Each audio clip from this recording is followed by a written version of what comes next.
Hey there, working listeners. Before we start the show, I want to let you know about a story coming up a little later. It's from one of our partners, SAP. AI comes at you fast. If you don't get reliable and relevant advice, your business might miss out. Whether you're looking to automate tasks or embed AI in your business processes, SAP can help. To learn more, head to sap.com/AI and stick around for expert advice on how to embrace AI with confidence. The IKEA Business Network is now open for small businesses and entrepreneurs. Join for free today to get access to interior design services to help you make the most of your workspace, employee well-being benefits to help you and your people grow, and amazing discounts on travel, insurance, and IKEA purchases, deliveries, and more. Take your small business to the next level when you sign up for the IKEA Business Network for free today by searching IKEA Business Network.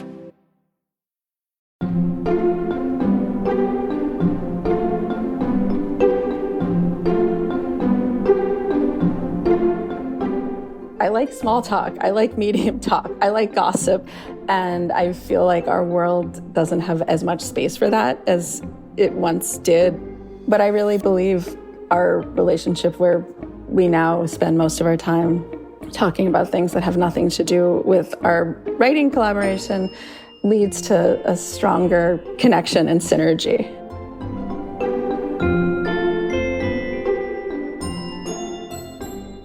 Welcome back to Working. I'm your host, Isaac Butler. And I'm your other host, June Thomas. June, long time no see. I know. Always lovely to see your face in your now empty old apartment. That's true.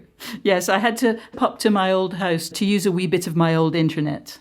Yes, it's like the lowest stakes version of the Bare Naked Ladies song, The Old Apartment, ever. Who are our guests this week, and why did you want to talk to them? So this week, I spoke with Rachel Dodes and Laura Mechling, two journalists who co-wrote The Memo, a really great novel that came out a little earlier this summer. I wanted to hear about the nuts and bolts of their collaboration, because writing a novel with another person who isn't your partner or your mother or something seems like something that's really unusual and also kind of a brave undertaking. So I needed to get the down low. I love the idea that writing a novel with your mother would not be brave. I feel like for most people, writing a novel with their mother would be like a brave undertaking. Okay, point taken. Yes, good point. Is there anything extra for the Slate Plus folks this week? There most certainly is. Lauren and Rachel recently made an appearance on Bravo's Watch What Happens Live, and I wanted to know how they cracked the Andy Cohen code. The answer will surprise and amaze you. I'm also a big fan of Lauren's novel, How Could She?, which is the great podcasting novel of the 21st century, in my view. And that novel explores some similar themes to The Memo. So I asked her why friendships and rivalries within those friendships are so interesting to her. Got it. And if you are a Slate Plus subscriber, that Andy Cohen wisdom will be waiting for you at the end of this week's episode. If you're not a Slate Plus subscriber, I don't know what to tell you. Now would be the time to subscribe. Go to slate.com/working plus. Get full access behind the paywall on the mothership site. You get bonus segments on shows like ours, and you get bonus full episodes of shows like Slow Burn. You also get to sleep so well at night, comfortable in the knowledge that you are doing what you can to support us right here on Working. Go to slate.com/working plus today. Okay, now let's listen in to June's conversation with Rachel Dodes and Lauren Mechling.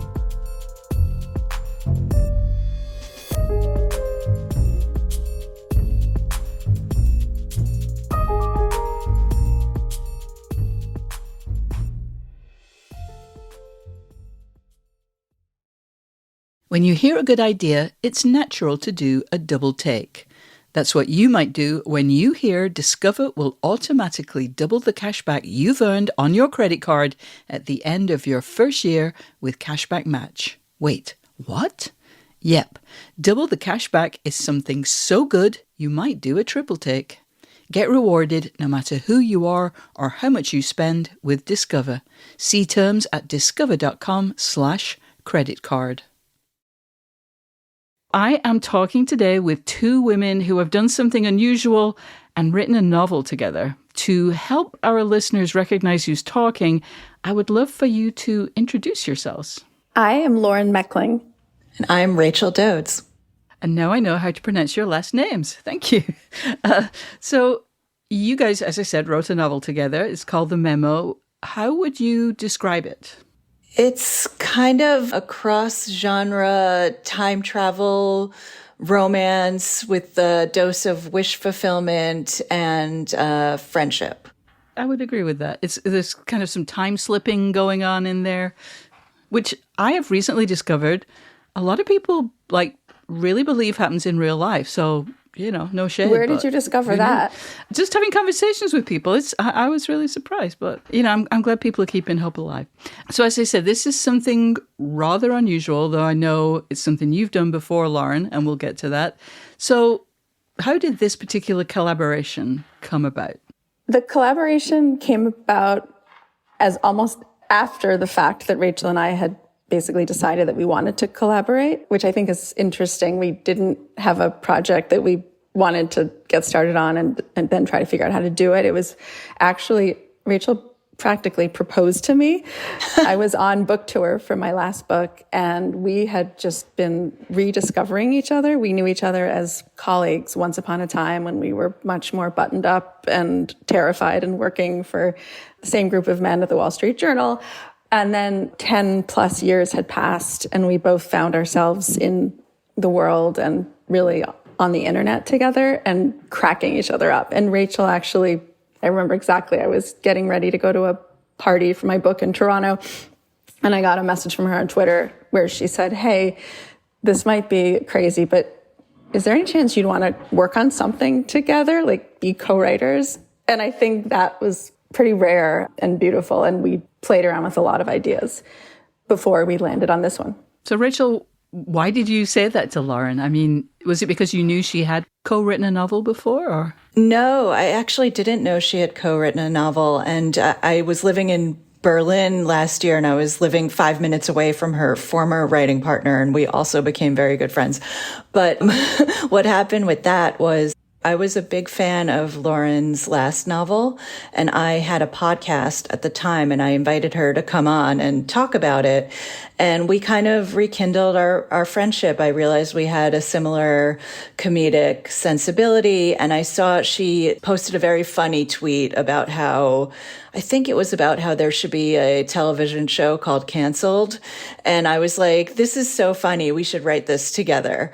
And she was like, yes, definitely. And we didn't wind up writing that together, but we knew we wanted to work on something together. And then when the pandemic happened, we finally had time to do it. So it's interesting to me that it started as a novel rather than this novel. It actually started as a scripted podcast that was a different project. Yes, there were a lot of twists and turns along the way. So the book is called The Memo. What does that refer to? It refers to a memo. Our main character, her name is Jenny Green, and this sense that she has that she just didn't get the memo, and everyone close to her in life has gotten a memo, becomes increasingly heavy and hard for her to shake out of her head. And then one day she receives a text message saying, please collect your memo. And she discovers that there is, in fact, a memo that she failed to get when she had the chance to get it. And she's running out of time, and she finally gets the shot she needs to live her life as a memo haver in the world of winners, but at what cost? Wow. And I also saw, Rachel, of all places, your Amazon bio, you said that there were a lot of different versions of the memo, including one that involved a Welsh sheep farmer, which yes, an amazing possibility. So talk to me about how you landed on this particular version of the book, the version that our listeners can and really should go out and buy today. What was the sort of, if you'll forgive me using this term, the ideation process like? How did you plot together? Yeah, well, I have ADD, and I knew that if we didn't have a roadmap, we would write ourselves into a hole, or at least that's what would happen to me when writing alone. But it was great to have Lauren to bounce ideas off of. But we started out with this very detailed outline so we knew where we were going. You know, it was the throes of the pandemic. It was escapism. We would meet every day and just go on this weird magic carpet ride together. And some of the ideas, such as the Welsh sheep farmer love interest, were a little bit off the wall. And we wound up having to kind of rein ourselves in, but it was a really good process because nothing was a bad idea. Everything was good. And we put it all in there. And then it was just a matter of like editing and making it make sense. So were you literally both just throwing out ideas? As you say, it started, I now know, as a scripted podcast, but how did it go from that to this great novel? I think one of the great things about the process of writing this book, which is different from any other book I've worked on, was we were really both pressed for time in that we were raising very small children and, you know, overseeing their Zoom schooling. So rather than in the past when I have at points in my life been a freelance writer who gets to spend 8 hours a day working on a book that I think I'm working on, here there really was not an option to spend more than, I would say, 45 minutes or 60 minutes at most anytime. And I think that lent itself to some very zany ideas. I think we were kind of trying to seduce each other's brains and crack each other up. So that's kind of, there were a lot of weird, banana peel jokes and what have you, where I never wanted to send Rachel the version that I just worked on and not make her giggle. It sounds like because of the pandemic, you both had time and didn't have time. It was like a perfect combination of both. Like you had to be quite focused.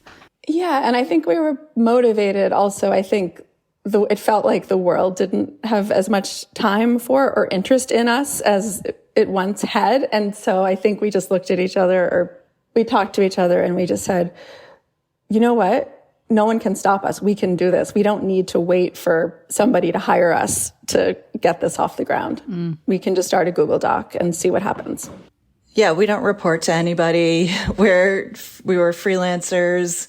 Lauren had a job. That job ended, and my freelance work was drying up in the pandemic, yet we had all these responsibilities. And they say, if you want a job done, give it to a busy person. And we took this very sort of outlandish project very seriously. So you talked about a Google Doc.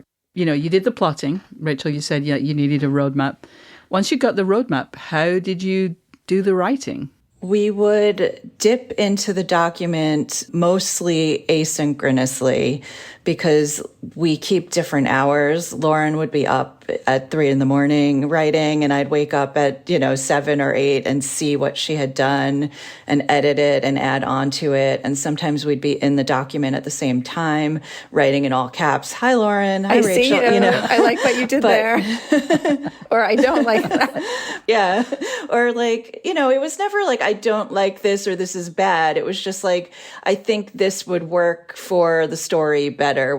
I think this comes from Lauren's husband. Don't bitch, pitch. We'd be like, okay, we need a solution and a suggestion. You can't just criticize. Mm-hmm. A lot of advice for writing fiction, especially, is just like, just get it down, the shitty first draft. But it sounds like you were actually kind of commenting on the drafts as you were writing. Is that correct? Absolutely. I don't think there was... Yes. I think every time I would log on, I would see what Rachel had written. And again, it would be the fruits of 45 minutes. So it would be a few paragraphs.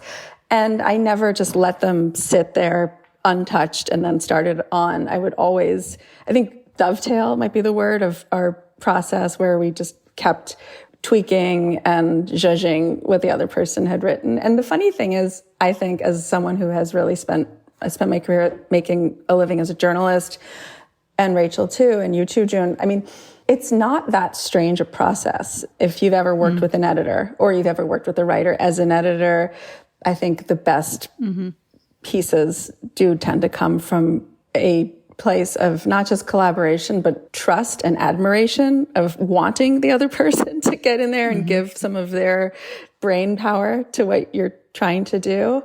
And I just think it's funny because people act as if it's the strangest thing, or that it's very unique for two friends to have written a novel together. But I keep thinking about everything else you do in life, except for maybe sitting and reading a book, is something that does tend to be more fun if you do it with someone you love. Yeah. It's funny, though, because as much as you say that, and I agree completely, like the act of being edited, it's the greatest thing. It's the greatest gift, you know. But this feels a bit different, partly because it's fiction. And not that fiction isn't like edited, but it seems like it's edited after the fact. And even as when you're writing journalism and working with an editor, there's a kind of an agreement that you're going to wait until like you're going to say, okay, I've finished now.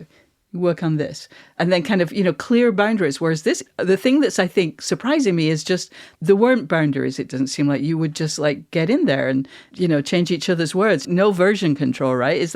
And you guys are just nodding happily as Isn't I say that. Strange? Like, it seems strange, yeah. So it just worked out, huh? It just worked out. I mean, Lauren has written fiction in the past. I have not, or at least not fiction that has been published. And most of my career has been in journalism. So I've been in the world of facts. And I think that was really challenging for me to get out of that world of like fact checking and everything has to be correct and historically accurate and go into this world of Jenny Green who time travels and fixes her mistakes and comes back to the world and things are different. So for me, it was a really like mind-blowing creative process. And I give a lot of credit to Lauren for like having confidence in me to be able to do it. It was very lucky to have Rachel on the other end of the Google Doc because Rachel has a lot of skills and interests that I lack. So Rachel is so plugged in. Rachel reads every single story in every single magazine, you know, every newspaper. Her podcast, Present Company Aside, was my favorite podcast. It was called Nope. And it was just this insane, hilarious weekly riff on the news of the week. So having her kinetic comedy to like being infused if I would write a passage about somebody's feelings just made it so much better. You have both mentioned a couple of times that you are journalists. You've, you know, had big jobs in journalism, very successful careers. Was there any possibility of doing a nonfiction project together? Was it always going to be fiction? None. I think it always was going to be fiction. I think we were caught up in this horrible situation of the pandemic, and my husband got really sick. He was hospitalized. He's okay now, but it was just devastating. And I think we wanted escapism, and we wanted to write the kind of novel that we wanted to read, something that would make people feel good and wasn't too depressing and heavy. Not that there's not a place for that in fiction. I love those kind of books too, but for us, we just didn't want to go there. Yeah. Well, again, I realize I'm a little harping on you can't do this together. You can't write a novel together. You obviously did, and it's great. It's great. But like a lot of my curiosity is around, I guess, things that you might call banal decisions, like the names of character, because that just seems so personal, so idiosyncratic. And I'm wondering, how did you come up with the name Jenny Green for your main protagonist? Like, was that one of you? Was like, did you each provide one name? Like, do you remember how things like that came about? We didn't come up with her name, so that's the answer is what? Well, we came up with her first name. I mean, I think it's a pretty zany, weird book, but it was zanier and weirder once upon a time. So Jenny Green was not Jenny Green. She was Jenny Kugel. And it was recommended to us that perhaps that name was too silly. I'm aware that when, you know, it's not all that uncommon for writers to collaborate on a work of nonfiction. You know, some kind of thing where, you know, people might each start with a chapter and do the first pass and then work together. I wonder, were there characters you each particularly focused on or cared about? Were there kind of strands of things that each of you specialized in, or really there were no boundaries? There were no boundaries, I think, but there were certain characters that I really enjoyed writing and certain characters that Lauren really enjoyed writing, but like it wasn't like I'll take this one and you take that one. Yeah. Which characters did you particularly like, each of you? I liked the friends, Geeta and Lee. I liked just sort of how each of them got the memo and interpreted it differently and had different reactions to it. And I loved trying to get in the head of someone who's just killing it at work, yet has no free will. And I think that's like, even though it was fantasy that there actually is a memo, I think that there is an emotional truth there to people who are just so driven and so focused on optimizing their entire life. And Rachel, your career has been focusing, especially, I mean, you worked at Twitter for many years, and then you write profiles for Vanity Fair about characters who I would say are like the friends who got the memo. I mean, you wrote this amazing profile of Rebecca Newman, Adam Newman's wife, the witch of WeWork. So I think you really brought a lot of insight and juiciness to those kinds of characters. And then I think the people who come to mind for me of, you know, I mean, obviously Jenny, the main character, she is the front and center in our hearts. But there are some goofy characters who I feel like could have stepped right out of a 1970s Steve Martin movie, who I really enjoyed working on. Desiree, who is the mystical career counselor who has a briefcase and dresses like a 1980s power boss lady and falls out of trees. Yeah, that was you. The name Desiree and sort of the genesis of that character was very Lauren. I will say that. Although the way she dressed changed. And I really enjoyed Hal, the detestable boyfriend who Jenny is saddled with in the beginning with the man bun. We'll be back with more of June's conversation with Rachel Dodes and Lauren Mechling after this.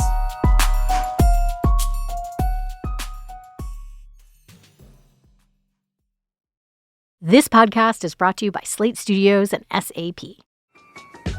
AI is moving so fast. If you don't get reliable and relevant advice, your business might miss out.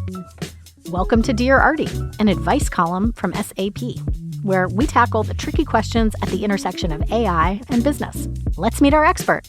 Hi, I'm Ian Khan. I'm a technology futurist, speaker, and author, and I love to help organizations measure their current state of readiness for an AI-driven world. I'm excited to dive into today's question.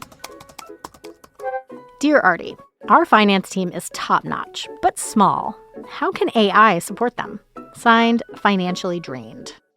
Well, financially drained, a lot is happening in finance and AI, and the possibilities are endless. First of all, AI can help your finance team analyze massive amounts of financial data faster than any human or a team of people could do. Second, it can help perform functions on data through algorithms. This can connect different systems together and really simplify decision-making for your finance team. And last but not least, AI can help reduce the time needed for data to provide insights so that your leaders can make faster decisions. Embrace AI with confidence. Head to sap.com/AI to learn more. This podcast is brought to you by Progressive Insurance. Most of you listening right now are probably multitasking. Yep. While you're listening, you're probably also driving, cleaning, exercising, or maybe even grocery shopping. But if you're not in some kind of moving vehicle, there's something else you can be doing right now. Getting an auto quote from Progressive Insurance. It's easy, and you can save money by doing it right from your phone.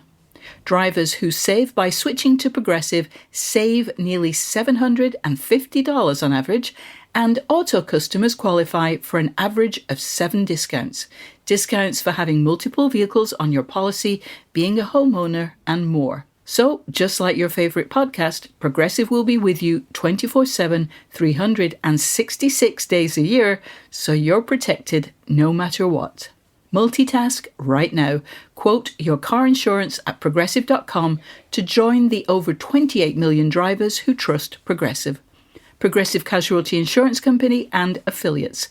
National average 12-month savings of $744 by new customers surveyed who saved with Progressive between June 2022 and May 2023. Potential savings will vary. Discounts not available in all states and situations. Hey listeners, Isaac Butler here. Don't want to take up too much of your time. Just wanted to remind you to go to slate.com/workingplus to sign up for Slate Plus today. You get a whole abundanza of goodies, and you'll be supporting what we do right here on Working. Thank you in advance. Once again, that's slate.com/workingplus. And now back to June's conversation with Lauren Mechling and Rachel Dodes. So I am making a lot of assumptions, so challenge me here, but the process of selling a book is pretty tied to having an agent, and that agent taking your book to publishers. You know, after it's written, did you have the same agent? Did the collaboration affect the way you shopped the book? I'm just smiling wide. We both had incredible agents once upon a time. And the whole genesis of the book, it was just very strange, atypical, I would say, for what other writers I know go through, where I think other writers go to a retreat or something, or just spend 8 years of their lives waking up early, have a manuscript, and then go out and try to find an agent, find someone who falls in love with it, and then they will try to submit it. In Rachel's and my case, we really were in love initially. This book wasn't a manuscript. It was a 2-word concept that we kind of boiled down into a 1-page concept, and then we wrote an outline. And we thought this made so much sense, especially because we work in journalism. And, you know, I, as an editor, will often greenlight a story that the pitch can be, you know, not even a full sentence, but it's just an intriguing idea. So we had gone to our agents and said, this is strange. This is totally different. You know, my last book was a literary novel. This is not what I would call your typical literary novel. It's a paperback beach read that I think is smarter than you might recognize at first, but that's kind of what it is, and that's what we set out to do. In any event, we went to our agents and said, we want to do this, and I think they were, willing to play along? Yeah, they were into it. They were excited, and they decided to submit it as a partial manuscript. And there was a lot of interest. We had some meetings, and they said, we can't buy a partial manuscript. You have to finish it. So we took their notes, finished the manuscript. It took us, almost a year to finish it. And was it sold when they said that and you went out and finished it? No, Okay. They said, we're really interested in this, but we can't. We never would buy a book unless you're Sally Rooney. We are not going to buy a book that's only a few pages plus a promise of more to come. Mm-hmm, mm-hmm. But the other thing that was sort of funny that happened at that time was there are people in the publishing world whose jobs are basically to be, plugged in and gossipy. And they were called scouts. And there was a scout who heard about the project that was going out. And even though we didn't secure a publisher, there was a lot of, as they call it in the industry, incoming from Hollywood. So a lot of phone calls were coming in. People were saying, we're really interested in this. So that's where we found ourselves, with no book deal, but the understanding that people on the West Coast had heard about this thing and thought it sounded really intriguing. So we were motivated to make it a full manuscript, which we did. Mm-hmm. Taking all the advice from all the people we spoke to and our agents, and submitted it back to them, and didn't hear back for a while. And Lauren one day called me. It was in February 2022. And she was like, my agent just parted ways with me. And she was very upset. And she said, but it's okay. It's okay. Just call your agent and she could do this for both of us. So I reached out to my agent and was like, did you ever receive that manuscript I sent to you 2 months ago? And she got right back to me and also told me she wanted to part ways with me. It was a big day. We were devastated because we felt like we had listened to their notes and incorporated everything, and we thought it was funny. We knew it wasn't perfect, but we thought we would get there, and we're nothing if not open to feedback and editing. Yeah. So that night I ate an edible, probably too strong, and I suddenly this whole story became very funny to me. And I decided to write a tweet, and I ran it by Lauren before posting it because I didn't want her to be pissed off at me. And it said something like, my writing partner and I submitted our 90,000 word manuscript to our agents 2 months ago, hoping for a very strong reaction. And guess what? We got one. Today, they both broke up with us, or something like that. And this was back before Twitter was run by Elon Musk, and there was a lot of book people on Twitter who followed both of us. And I was not expecting this, but we got a lot of comments like, you have to meet my agent. This is crazy. How did this happen? Oh my gosh. And like a lot of direct messages putting us in touch with other people. And through that process, the following couple weeks were just this amazing process of like snatching victory out of the jaws of defeat and speaking to these amazing agents. And we had like 3 offers of representation. But it was clear when we spoke to our current agent, Grania Fox at UTA, that she was the one. And we are just so in awe of this woman. We wound up dedicating our book to her because there would be no Memo without her. She believed in it from the get-go, and she's become a very good friend. Wow, that is amazing. So all that happened. You got a new agent who was very supportive, but then it still hadn't been sold, right? So did Grania take it out into the world to publishers and so on? She gave us feedback and it was great. But I think what she gave us more than feedback, I think by that point, we were really feeling sore, really feeling insecure.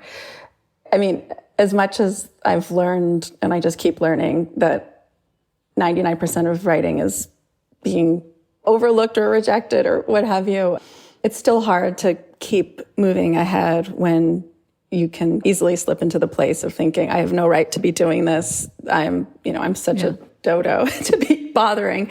But so what Grania brought us, I would just say, is she was almost like vibrating with her connection with the book. To her, it didn't seem like a tricky needle to thread. It's a strange book. As a lot of people said, it's too commercial to be literary and too literary to be commercial. It's an odd bird. But that, I think, turned her on, and she said, this is the kind of book I like. And so she helped us believe in it. And then there is something to be said. I mean, it's funny because obviously something I keep thinking about as I talk to people about the book is, what would my memo have told me? And one of the things my memo would have told me would have been, find someone like Grania before you turn like 45 years old. Like, find someone who really adores your writing and can tell people when they have their fancy lunches why they should take a look at your manuscript. So she found an awesome home for it. What did this project teach you about collaboration? I love, Lauren, what you were saying about what this process taught you about the need to work with somebody who really believes in you and really loves your work. But what has it taught you about collaboration? Because you were together when all this was going on. You had this kind of this joint baby that you had. I would say our relationship has changed a lot since when we kind of got into bed together initially. We did not know each other that well. We were fans of each other's, but our relationship was very work-based. And I would say it's not that it's taught me something, but it's more that it has reinforced something that I've always suspected, which is that the more you get to know someone and the more you can goof around with them, the better your work will be.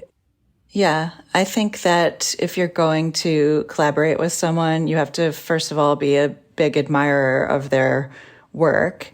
There has to be a level of honesty that you don't have with most people. And you also have to be equally dedicated to the project, because if you've got one person who's going in an hour a day and the other person who's not, it creates this imbalance. A lot of boxes have to be checked. And I think like we're both very fortunate that we did that. Yeah. Would you write together again? Or are you writing together again? We are doing something that has been such a weird and fun exercise that is not writing long form anything right now. We are writing a series of humor pieces that we're publishing on Substack together. And it's so much fun to wake up at 5 a.m. and know that I could go and do some work on my job work, but I could also go on our latest shared Google Doc and crack jokes back at Rachel. Yeah, and it's all really part of our whole theme of celebrating failure and mistakes, because what happened was our publisher really wanted us to write a humor piece. She's like, you're both very funny. Why don't you write a humor piece, submit it to the New Yorker? So we did. We put a lot of effort into it and submitted it and got a very polite rejection letter from them. And then we were told there's one other place to submit it to, McSweeney's, and got a rejection from them too. And so we're like shit out of luck, tried to submit it to, the Atlantic and other places that are really smart where we know editors. And they were like, we love this. This is so funny, but we don't run humor pieces. You should try submitting it to the New Yorker or McSweeney's. And we were like, thank you so much for that helpful advice. And so we're like, why don't we just publish it ourselves? Like, let's just create a space where women like us, there's probably a lot of them who've had pieces rejected that are very funny, or pieces that they just want to write and publish without having to be, told by two gatekeepers whether it's funny or not.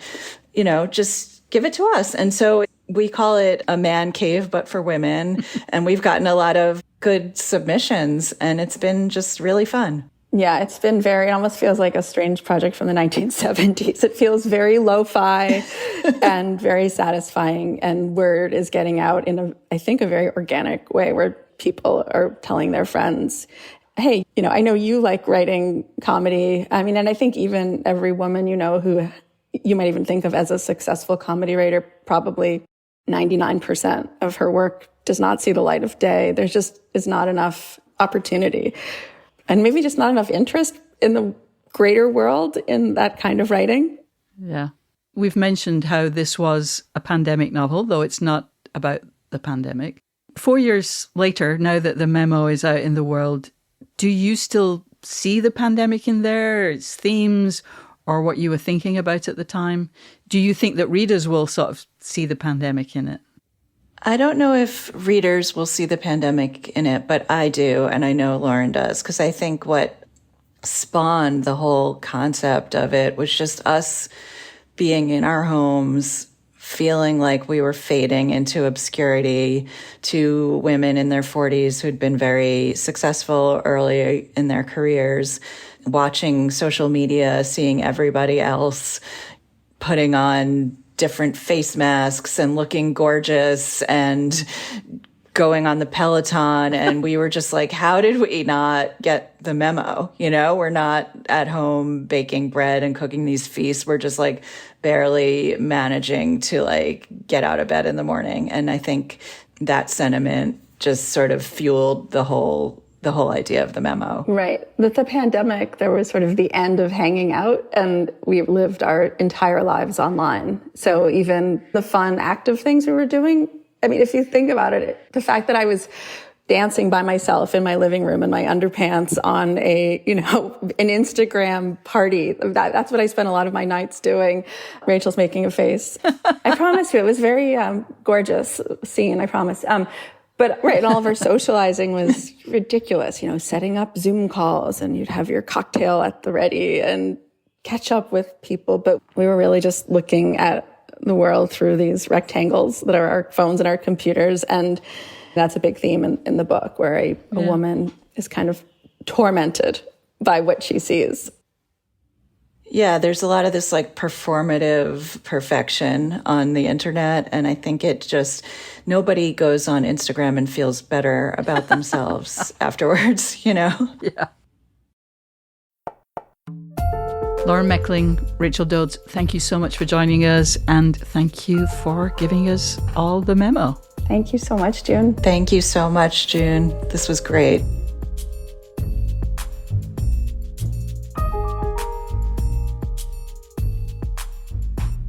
When we come back, June and I will talk about the value of constraints, how to not bitch, but instead pitch. And then we have an important announcement for our listeners. Stay tuned.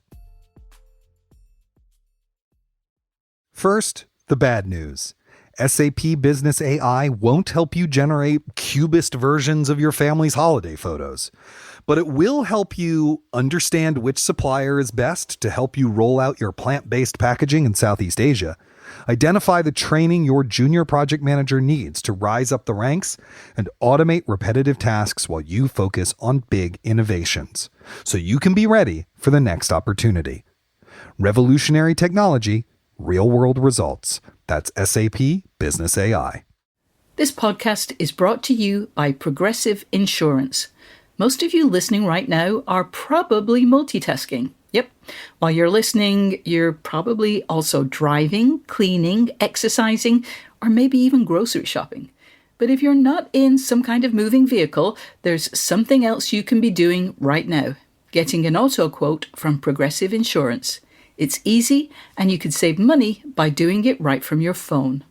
Drivers who save by switching to Progressive save nearly $750 on average, and auto customers qualify for an average of 7 discounts.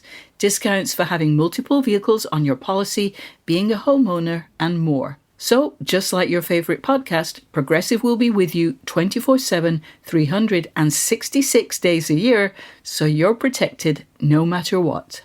Multitask right now. Quote your car insurance at progressive.com to join the over 28 million drivers who trust Progressive. Progressive Casualty Insurance Company and affiliates. National average 12-month savings of $744 by new customers surveyed who saved with Progressive between June 2022 and May 2023.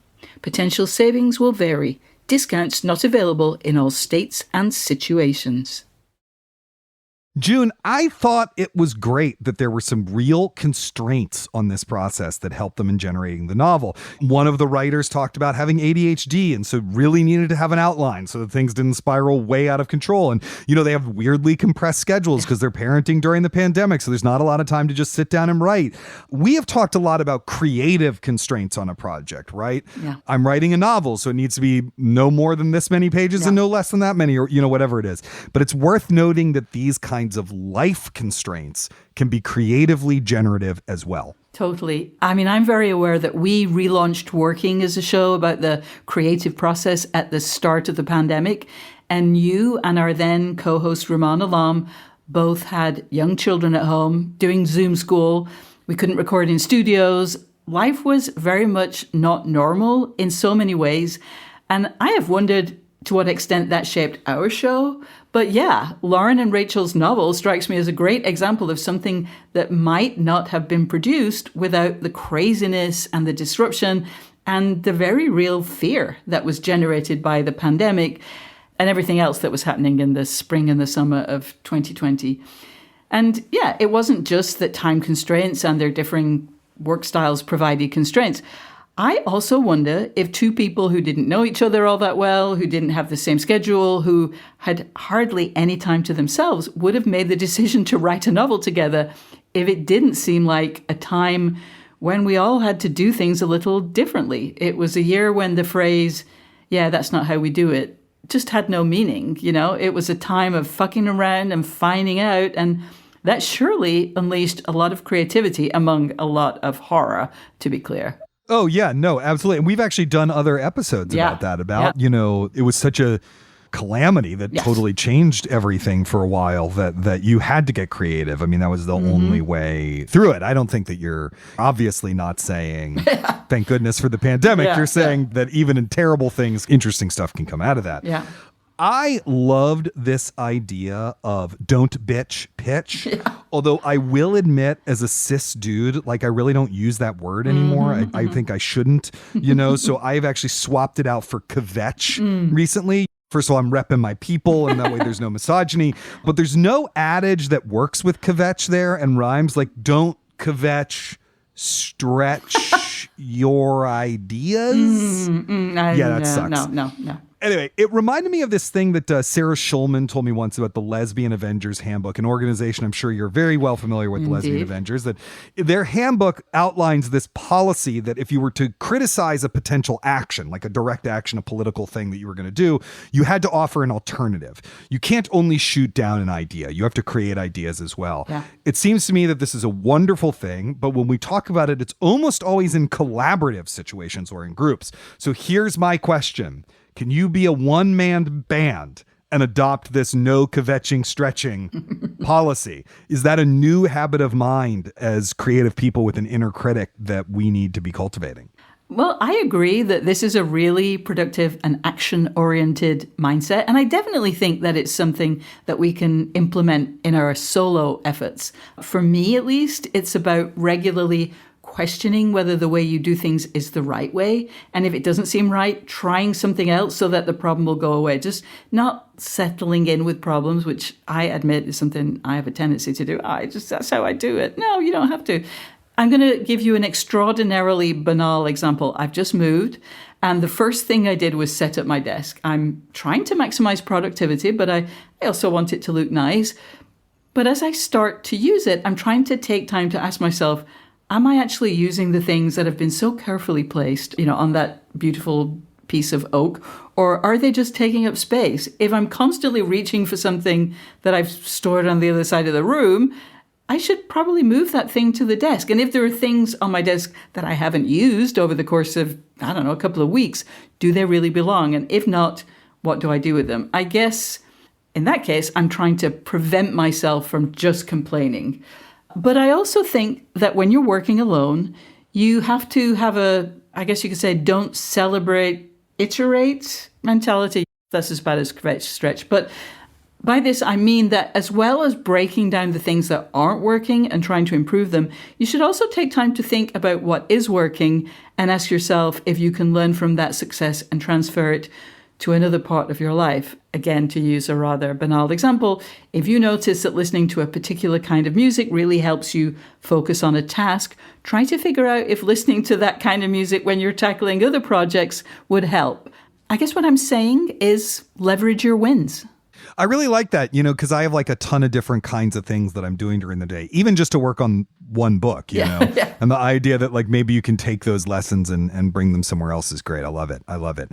I also would love to continue discussing this with you. But as you know, we have a big announcement about the show, and Ronald Young Jr., our third co-host, is actually going to join us right now to discuss. Hey, Ronald, how's it going?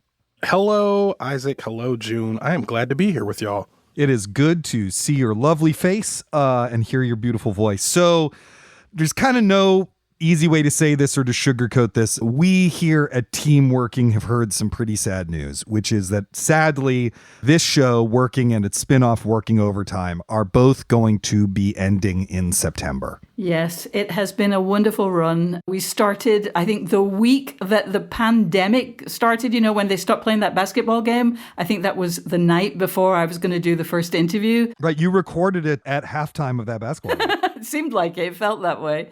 And it's actually amazing to think that it has been 4.5 years almost. It's been a great run. I have really loved working with you, Isaac. I've really, truly learned a lot from you, had fun chatting with you. Our wonderful co-hosts, Rumaan Alam, Karen Hahn, and Ronald Young Jr., a recent but hugely valuable addition to the show. It's really been so much fun. And I know from the mailbox that listeners have also loved the show and gotten stuff from it. Yeah, it's, wild to be the new kid on the block and to have such a short stint on here with y'all. But working with y'all has been great. I came to really enjoy our individual episodes that I did with each of you. Now that the three of us are here together recording, I'm sitting here being like, man, should we have done more episodes, all three of us together?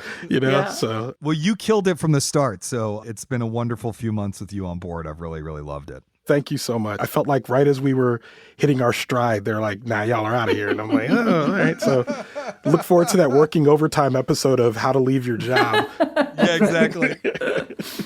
But we're not done yet. It's not quite over yet. We may have senioritis, but we have not graduated yet.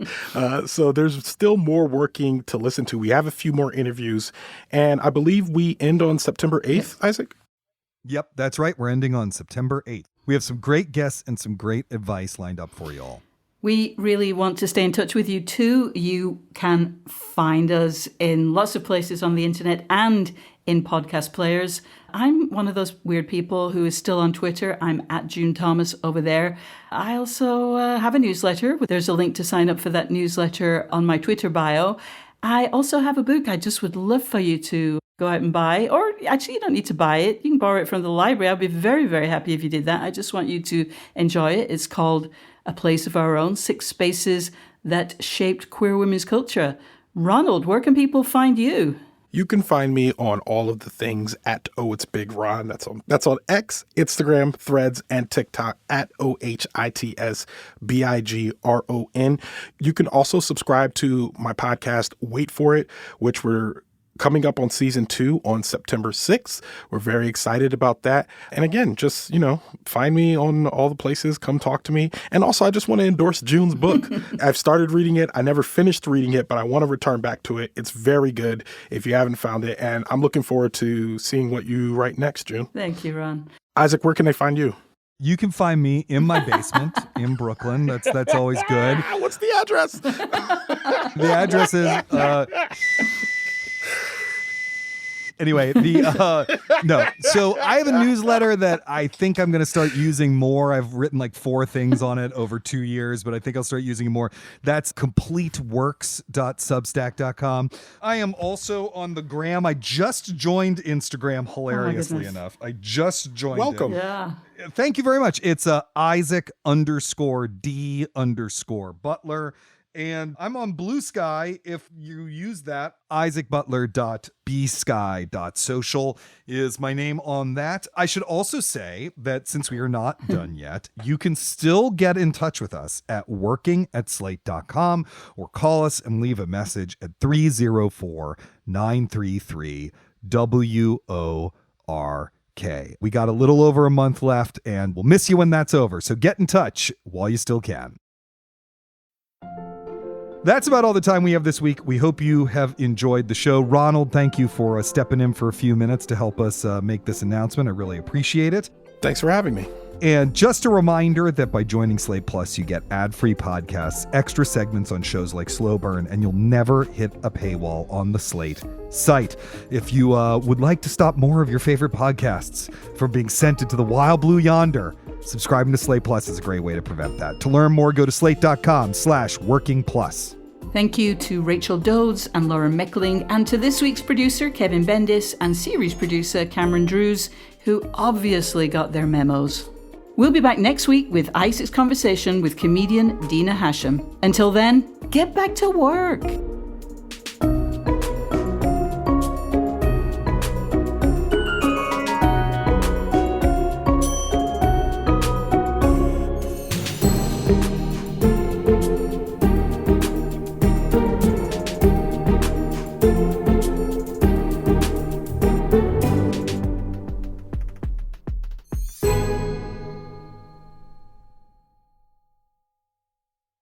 People are driven by the search for better.